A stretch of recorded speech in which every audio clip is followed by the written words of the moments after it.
ఎప్పుడైతే ఆ customer plot కొనుక్కున్న తర్వాత అక్కడ దగ్గరలో కాలేజెస్ కానీ, ఇండస్ట్రీస్ కానీ, హైవేస్ కానీ ఇలా వచ్చినప్పుడు ఆ వెంచర్స్ బాగా పెరుగుతున్నాయి. ఎవరైతే కస్టమర్ తీసుకున్నారో వాళ్ళు హ్యాపీగా ఫీల్ అవుతున్నారు, ఎవరైతే ఇప్పించారో వాళ్ళు కూడా మంచి పేరు ఇచ్చి వాళ్ళు కూడా హ్యాపీగా ఉంటున్నారు. అదేవిధంగా అనుకున్న సందర్భంగా ఆ డెవలప్మెంట్స్ రాకపోతే కనుక చాలా మంది ఇబ్బందులు పడుతున్నారు. కాబట్టి అందరికీ కూడా మంచి ఇన్కమ్ ఎలా రావాలి, ఏం చేయాలని ఆలోచన చేస్తాను కాబట్టి నేను మరి దీనికి గాను మనం ఏం చేస్తున్నామంటే వెంచర్లో సాంప్రదాయ చాలా చక్కగా చెప్పారు డెవలప్మెంట్స్ అన్నీ కూడా.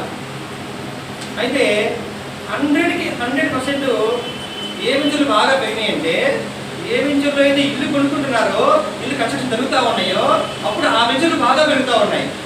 అందుకని మనం ఆ వెంచర్లో కూడా మరి కన్స్ట్రక్షన్ మనం చేస్తూ ఉన్నాం. ఆల్రెడీ ఇండిపెండెంట్ హౌసెస్ ఒక 20 హౌసెస్కి ఒక బిల్డర్ ఇవ్వడం జరిగింది. వాళ్ళు స్టార్ట్ చేశారు. 1 by 1 అవన్నీ కూడా అక్కడ కన్స్ట్రక్షన్ జరుగుతూ ఉన్నాయి.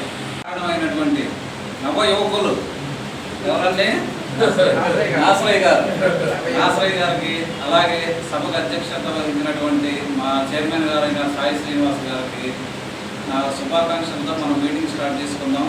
సో ఇంత టైం అయినా కూడా చక్కగా నాసరయ్య గారి మాట మీద గౌరవంతో వాల్యూతో నిలబడ్డారు. మీ అందరికి కూడా నా హృదయపూర్వక శుభాకాంక్షలు.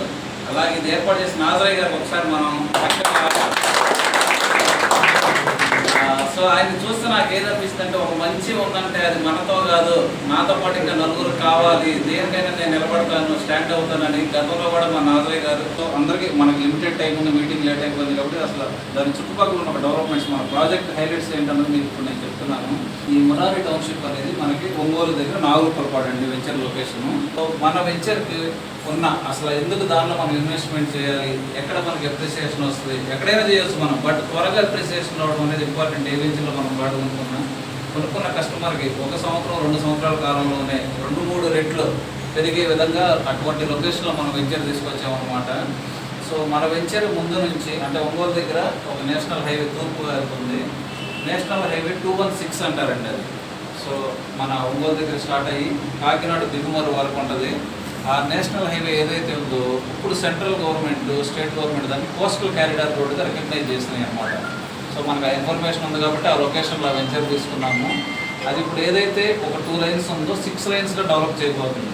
ఎందుకు 6 లైన్స్ చేస్తుందంటే గవర్నమెంట్ మనకు మచిలీపట్నం దగ్గర కొత్తగా ఒక పోర్ట్ వస్తుంది.